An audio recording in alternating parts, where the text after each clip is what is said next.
Nous avons vécu 3 journées assez importantes qui ont réuni ici à Rome 80 associations, au total un peu plus de 300 représentants de ces associations internationales en provenance de plus de 40 pays.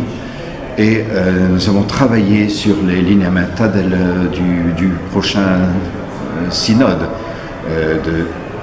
d'octobre 2015.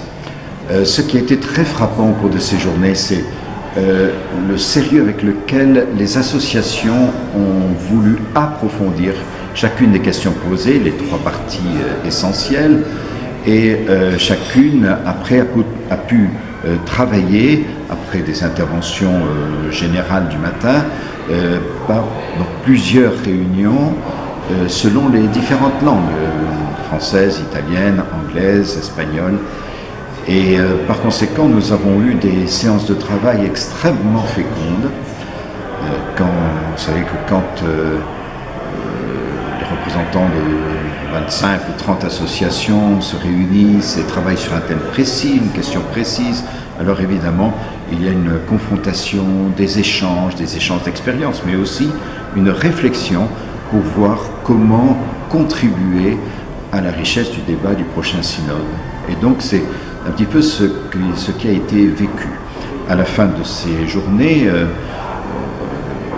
on présentait une conclusion pour reprendre un petit peu l'ensemble des thèmes qui avaient été débattus, et c'est un texte qui va être envoyé à chacun des participants et que chacun pourra compléter, mettre un petit peu ce qui manque ou bien ce qu'il faut changer éventuellement. Enfin, donc nous aurons assez rapidement, je pense, dans quelques petites semaines, un texte montrant fidèlement, disons, le résultat du travail de ces journées. Je veux dire que ce qui a frappé les uns et les autres, c'est un très grand climat de fraternité et aussi une sorte, si vous voulez, de gravité, parce que chacun se rend compte dans les différents pays qu'il représente que la famille est soumise à des remises en question très graves dans la société, dans les familles elles-mêmes qui sont soumises aux épreuves, mais aussi dans les législations. Et par conséquent, il y a cette conscience commune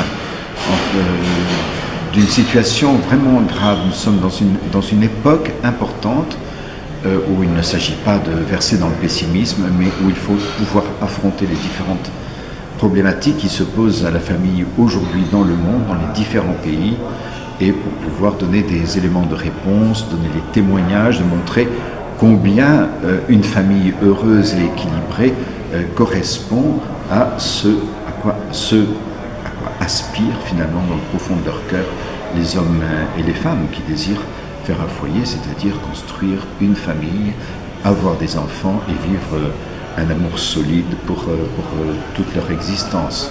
Donc je dirais, je crois que ce travail ne restera pas sans lendemain et que sans aucun doute nous aurons dans quelques mois le résultat de ces contributions. Dans l'immédiat, une fois que le texte sera terminé, il sera transmis au secrétariat pour le synode par notre président qui participe à la préparation du synode au sein du secrétariat. Et je pense qu'on devrait arriver à une contribution pas négligeable. Vraiment. Vous savez, ce sont quand même des gens qui sont engagés depuis 20, 30, 40 ans, qui ont offert toute leur vie pour la transmission de cette bonne nouvelle de l'amour humain et la bonne nouvelle de l'évangile qui sanctifie l'union des époux et la famille chrétienne. Voilà, donc voilà ce qu'ont été ces 3 journées ici à Rome et donc nous attendons les fruits, espérons-le, féconds et nombreux. Je vous remercie de votre attention. Merci.